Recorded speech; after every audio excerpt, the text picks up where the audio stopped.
This is one of the first beds I set up to garden, and it doesn't get a lot of sun, but in the midday I get enough. I ended up growing strawberries in here. These strawberries in the back are June berries, and they've been in for about 4 or 5 years now, and they're starting to kind of burn out.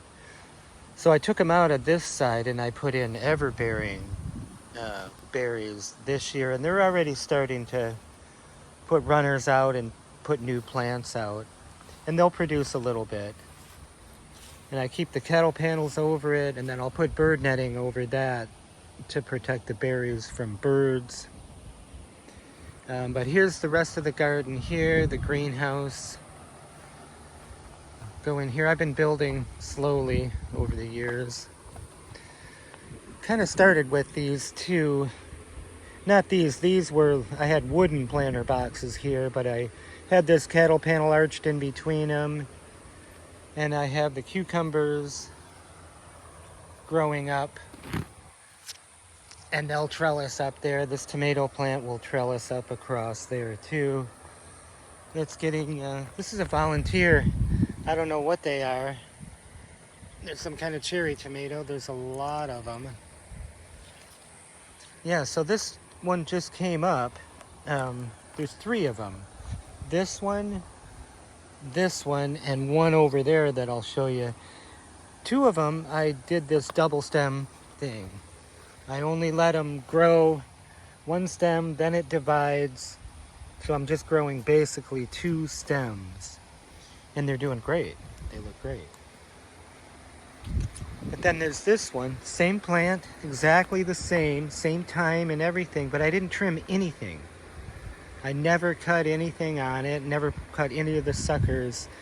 And it's really too full. It's growing tomatoes, but they're little tomato berries. They're so small. So that's kind of a fun experiment. Same with the papayas. They've been a fun experiment. I did get 3 papayas off this one last year, and they are flowering right there. It's kind of hard to see right in there. They'll burst out. These are the Peruvian ground cherry Schoenbrunn Gold, and they're doing really great this year. They're just really producing early on, which is great to see. I have about 5 or 6 of them too. I've got 24 papaya trees altogether, so they're all over the place.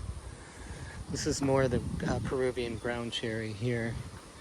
I have currants. I just started growing currants because you're now legally allowed to grow currants.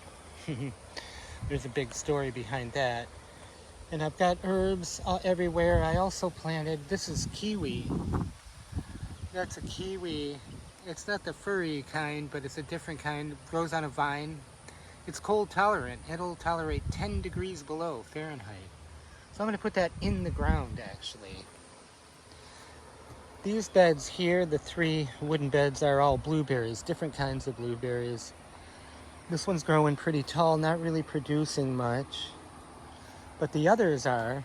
This one's producing big berries, but not a whole lot. This one, the Northland, is really the best one. It's just got berries all over it. I've got 2 of those. The Polaris is good too. This is another Northland here. Okay. I grow pineapples. Every time I have a pineapple, I just plug the top in and start growing them. So that's been a while. I got guava. I'm trying to grow guava.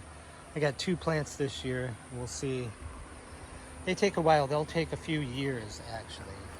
And then back here I have most of my fruit trees. This is what I did this year, was all this fencing that rings back around the other side of the greenhouse.